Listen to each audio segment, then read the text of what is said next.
Today's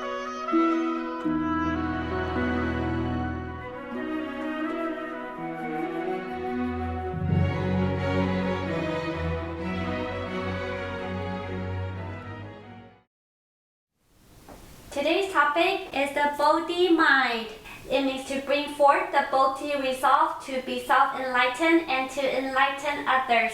We will use chapter 11 of the Avatamsaka Sutra to learn how to generate Bodhi resolve in our daily lives.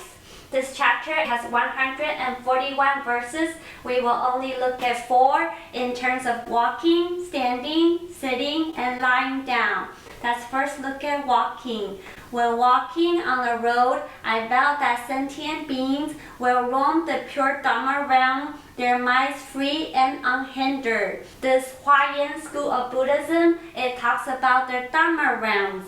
There are 4-fold Dharma realms, or called the Dharma Tattva. Number 1, the Dharma realm of phenomenon. That's the physical world of existence that we experience. Number 2 is the Dharma realm of the noumenon. That means the principle or the inner truth, or we call the mind. Number 3 is the Dharma realm of non-obstruction between the phenomenon and the noumenon, which means everything is created by the mind. So all phenomena is created by the noumenon. All phenomena are expression of the mind. They cannot be separated. So there's no obstruction between them. Number 4 is the Dharma realm of non-obstruction among phenomena. All phenomena mutually contain each other. Inside all matters is everything else. It is called the perfect infusion or balance without any contradiction or conflicts. This is the world that is the reality of the one mind. This is the actual world of existence. So when we are walking, when we make a sincere vow, then this vow will actually benefit all sentient beings, because this vow penetrates throughout the Dharma realms and empty spaces. There's no limitation of our mind in terms of space or time. Our mind is boundless. In this Dharma realm, all sentient beings merges together. You in me, I in you. In a cold winter morning, a lady went to the deli to get a hot toasted bagel for breakfast. After she got out of the deli, she saw a poor old man sitting at the bus stop. Knowing it will probably be his only hot meal for the day, she gave him the bagel. Another customer in the deli saw it, came out and gave her half of her bagel. So we should all love and be kind to each other, because we are really together as one. The concept of the Dharma Tattva is to help us expand and enlarge the measure of our mind, because we are really interconnected. We often use the metaphor of the Indra's net. Indra is the heavenly king that casts a vast net down the mountain that extends in all directions infinitely. Each knot of the net actually contains a jewel, and each jewel contains and reflects the other jewels. It's a complex web of reflections. We call this the cosmos of infinite realms upon realms. So that's why we call this the pure Dharma realms. Next, standing. When I enter a residence, I vow that sentient beings will enter the Buddha vehicle and equal the Buddhas of the 3 periods of time. When I stand and enter a home, hope everyone will enter the Buddha vehicle. There are 3 general vehicles. 1 is the vehicle of the Shravaka, 2 is the vehicle of the Pratyeka Buddha. These 2 practice for self-enlightenment. Number 3 is the vehicle of Bodhisattva, practicing for the enlightenment of others.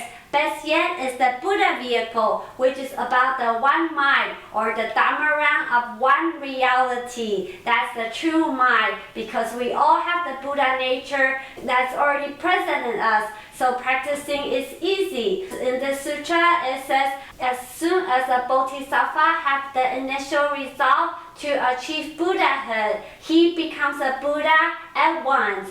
That's the incredibleness of our mind. It also says the initial resolve and seeking of the ultimate realization have no difference. However, to arise the initial resolve in the mind at the beginning is much more challenging than the latter, which means that a novice bodhisattva is the same as a mature bodhisattva who is about to reach final enlightenment. The initial resolve is actually harder and more precious to have. So that is just to tell us we should really practice this every day, because our initial resolve is very important. And then you will realize you are actually the Buddha. If we recite the Amitabha Sutra, it talks about the Buddhas of the 6 directions of the east, south, west, north, below, and above. They're extolling Amitabha's Pure Land. You might think, oh, this has nothing to do with me, we just recite it. But these actually means that there are infinite number of Buddha worlds with infinite number of Buddhas. And all these Buddhas, they are us. We are the Buddhas. That's the meaning of the sutra. So we actually equal to the Buddhas of all 3 periods of time and the 10 directions. Next is sitting. When sitting upright and proper, I vow that sentient beings will sit on the Bodhi seat with no attachments in their mind. So we want to sit on the Bodhi seat. The Bodhi seat means awakening. When we have no more attachment to the world, that's awakening. To know that all forms are illusions, that's how we are awakened. In this sutra, it talks about a young man, Sudana, his quest for enlightenment. He visited 53 teachers. One of them was actually a young boy and a girl. The boy is named Virtue Born and the girl is named Virtue Obtained. They live in a beautiful city full of gardens, beautiful fragrant flowers, green hills, and clear water flowing through the courtyard. But that's how they realize everything in the world is illusory. That's how they reach enlightenment, because they know everything is impermanent and it's just cause and conditions. So that's what they taught Sudana. So we need to know everything is unreal. That's how we will have no more attachment. When we are sitting in meditation, if we're thinking about the trouble at work, then the entire Dharma realm is at work. If we're thinking about the friend that's far away, that is sick, then the entire world is over there being worried. When we are not present, our mind is minute and it becomes petty. But if we be at the present moment, focusing on the object of meditation, such as the name Amitabha, the name actually is in every household, every city, every country, all the Buddha worlds, and everywhere, because our mind is boundless. It has no obstructions. You will know you are in Amitabha's Pure Land at this moment. Lastly, lying down. When it's time to sleep and rest, I vow that sentient beings will be peaceful and secure in their bodies and not be moved or confused in their minds. When we're going to bed, we also want to make vows to help all sentient beings feel safe and calm.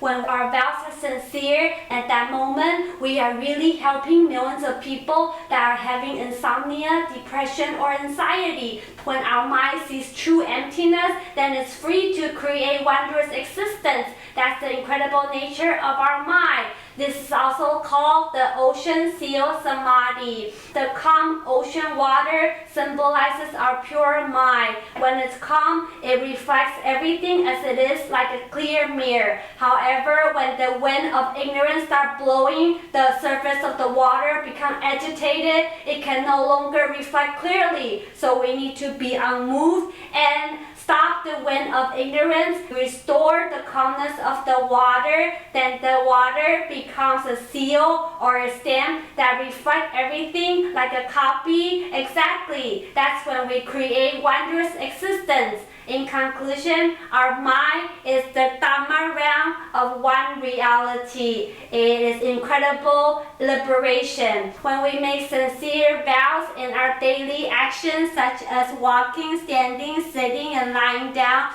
we are experiencing life as a Buddha. When we practice one verse of the sutra, we are actually practicing the sutra in its entirety. We unite and merge with the sutra completely. You are really a Buddha, and all your Bodhi vows and wishes will come true. That's the class for today. Thank you for listening. Amitabha.